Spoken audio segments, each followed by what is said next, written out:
Bismillahirrahmanirrahim. Assalamualaikum warahmatullahi wabarakatuh. Hai sobat semua, perkenalkan nama saya Ida Rashidah.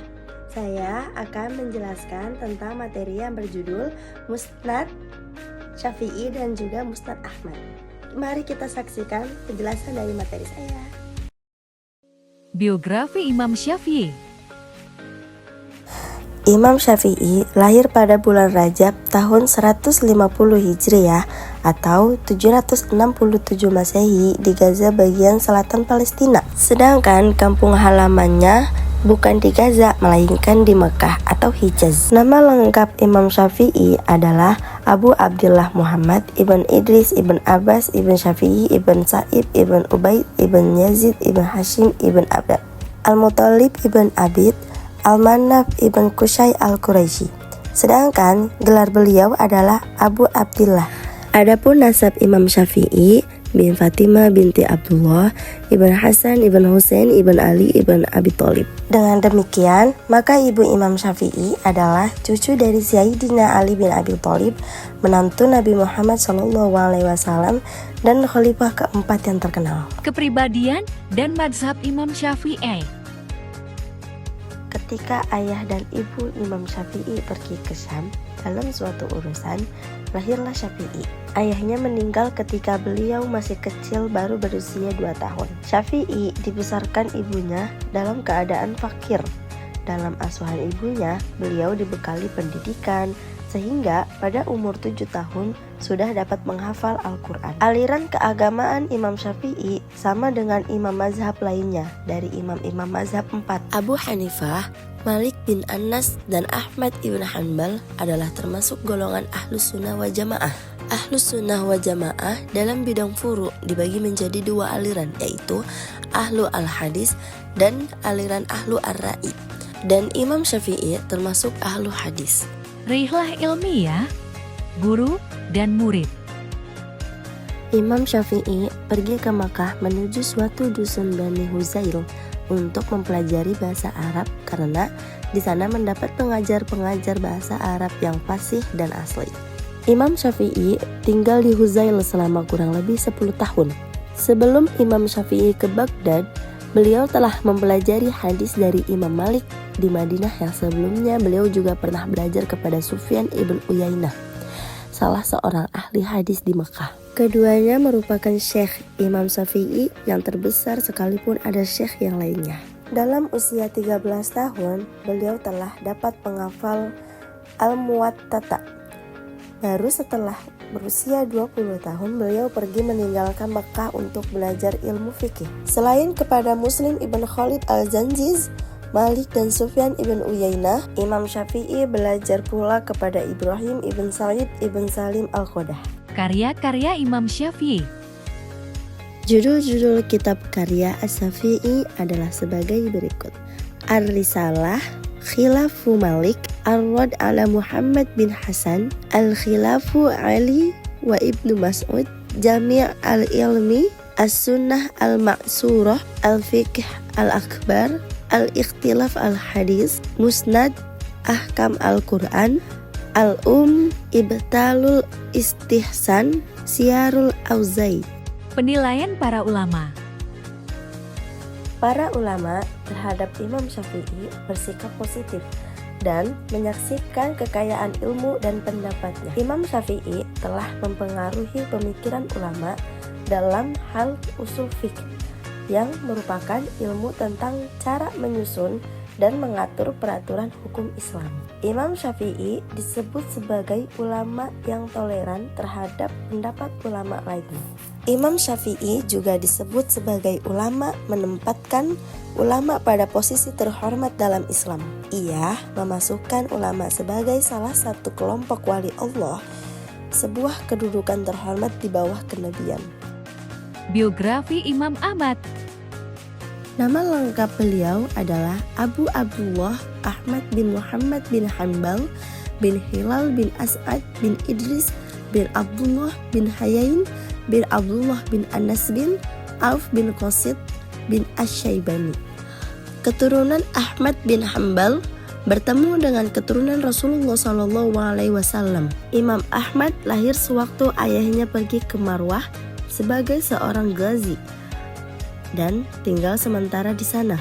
Bulan lahir beliau tepat pada bulan Rabiul Awal tahun 1645 Hijriah atau 780 Masehi. Ahmad bin Hanbal mengembuskan nafas terakhir beliau di kota Baghdad bertepatan pada hari Jumat 12 Rabiul Awal tahun 241 Hijriah atau 855 Masehi ketika memasuki usia 77 tahun. Kepribadian dan mazhab Imam Ahmad.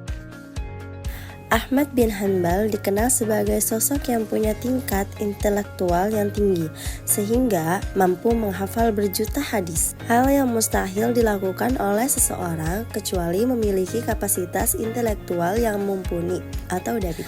Kecuali sebagai seorang dabit, Ahmad bin Hanbal juga terkenal sebagai seseorang yang zahid, tidak ambisius terhadap jabatan. Ahmad bin Hanbal mulai belajar pada waktu dia berumur 16 tahun, yakni tahun 179 Hijriah. Di bidang teologi, dia adalah seorang Asy'ariyah yang konsisten dengan pendiriannya. Berani menyampaikan, bahkan tidak gentar sedikitpun menghadapi resiko dalam bentuk tekanan, intimidasi, dan penjara sekalipun. Rihlah ilmiah, guru dan murid. Beliau mendapatkan pendidikannya yang pertama di kota Baghdad. Saat itu, kota Baghdad telah menjadi pusat peradaban dunia Islam. Setamatnya menghafal Al-Quran dan mempelajari ilmu-ilmu bahasa Arab di Kutab saat berumur 14 tahun, beliau melanjutkan pendidikannya ke Ad-Diwan. Beliau mendapatkan guru-guru yang kenamaan, antara lain Sufyan bin Uyainah, Ibrahim bin Sa'ad, Yahya bin Khatan, dan beliau juga banyak belajar dengan Jarir, Abdul Razak, Imam Syafi'i, Muhammad bin Zafar, dan Abu Yusuf. Karya-karya Imam Ahmad. Di antara kitab-kitab yang beliau karang adalah sebagai berikut: Kitab Al-Musan, Kitab Tafsir Al-Quran, Kitab Al-Nasikh wal Mansukh, Kitab Al-Muqaddam wal Muakhkhar fil Quran, Kitab Jawabul Al-Quran, Kitab At-Tarikh, Kitab Manasiku Al-Kabir, Kitab Manadikul As-Sughir, Kitab Ta'atur Rasul, Kitab Al-Ilah, dan yang terakhir Kitab As-Shola. Penilaian para ulama. Ibnu Madini berkata, Allah menjaga kemuliaan agama ini dengan Abu Bakar As-Siddiq di saat banyak orang murtad, dan dengan Ahmad bin Hanbal di saat terjadi fitnah Al-Quran yang dianggap makhluk. Muhni bin Yahya berkata, aku tidak pernah melihat seseorang seperti Ahmad dalam hal mengumpulkan ilmu. Muhammad Abu Zahroh menulis, Imam Ahmad bin Hanbal adalah orang yang sangat mencintai ilmu. Latar belakang kitab Musnad Syafi'i. Yang pertama, Imam Asy-Syafi'i menyadari pentingnya hadis sebagai sumber hukum Islam setelah Al-Quran. Yang kedua, Imam Asy-Syafi'i adalah seorang ulama besar yang memiliki keinginan kuat untuk menyebarkan ilmu agama. Yang ketiga, pengembangan ilmu hadis. Lalu yang keempat, kepentingan dalam fikih. Penamaan kitab Musnad Syafi'i. Kitab Musnad Syafi'i dinamai demikian karena disusun oleh Imam Asy-Syafi'i. Kata musnad berasal dari bahasa Arab yang secara harfiah berarti dukungan atau berpangkal. Dalam konteks hadis, istilah musnad digunakan untuk merujuk kepada kumpulan hadis yang disusun berdasarkan nama perawi atau sahabat yang meriwayatkannya. Biasanya diurutkan berdasarkan nama perawi secara alfabetis. Isi kitab Musnad Syafi'i. Isi dari Musnad Syafi'i, yang pertama, hadis-hadis tentang ibadah seperti sholat, puasa, haji, zakat, dan ibadah-ibadah lainnya. Lalu yang kedua, hadis-hadis tentang muamalah seperti hukum tentang perdagangan, perkawinan, warisan, dan transaksi lainnya. Dan yang ketiga, hadis-hadis tentang akhlak, memuat petunjuk Nabi Muhammad SAW tentang perilaku dan moral yang baik. Yang keempat, hadis-hadis tentang etika, termasuk tata cara dalam berinteraksi dengan sesama manusia, hak dan kewajiban, serta tata krama sosial. Lalu yang terakhir, Hadis-hadis tentang akidah berisi ajaran-ajaran dasar dalam keyakinan Islam. Latar belakang penulisan kitab Musnad Ahmad. Penyusunan Musnad Ahmad bin Hanbal berkaitan erat dengan periode pembukuan hadis yang berbeda dari masa sebelumnya. Pada periode ini, hadis disusun berdasarkan musnad sahabat tertentu, bukan dari segi topik pembahasan tertentu. Penyusunan kitab musnad tersebut dimaksudkan untuk memberikan akses kemudahan bagi umat Islam dalam rangka menjadikan hadis sebagai pedoman dan sumber hukum kedua setelah Al-Quran. Penamaan kitab Musnad Ahmad. Kata musnad yang merupakan bentuk mufrad dari musanid secara etimologi berarti sesuatu yang disandarkan. Menurut terminologi ilmu hadis, musnad didefinisikan sebagai kitab yang membuat hadis-hadis berdasarkan nama sahabat yang meriwayatkannya dari Rasul Shallallahu Alaihi Wasallam tanpa memperhatikan masalah yang dibicarakan dalam hadis tersebut. Musnad al-Imam Ahmad bin Hanbal disusun berdasarkan urutan sanad para sahabat perawi hadis dari Rasul Shallallahu Alaihi Wasallam. Namun urutannya tidak dibuat menurut susunan abjad sebagaimana penyusunan kamus Arab.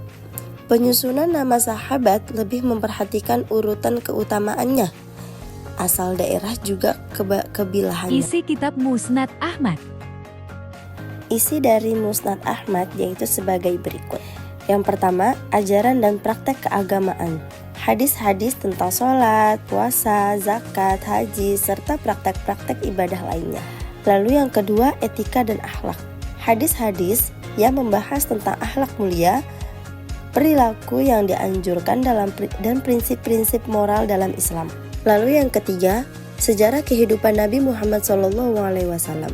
Riwayat-riwayat yang menggambarkan peristiwa-peristiwa dalam kehidupan Rasulullah SAW, termasuk peristiwa-peristiwa penting dalam sejarah Islam.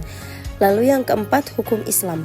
Hadis-hadis yang berkaitan dengan hukum-hukum syariat Islam seperti hukum-hukum tentang pernikahan, warisan, keadilan, dan lain-lainnya. Lalu yang terakhir, peringatan dan nasihat. Hadis-hadis yang mengandung peringatan, nasihat, dan petunjuk bagi umat Islam.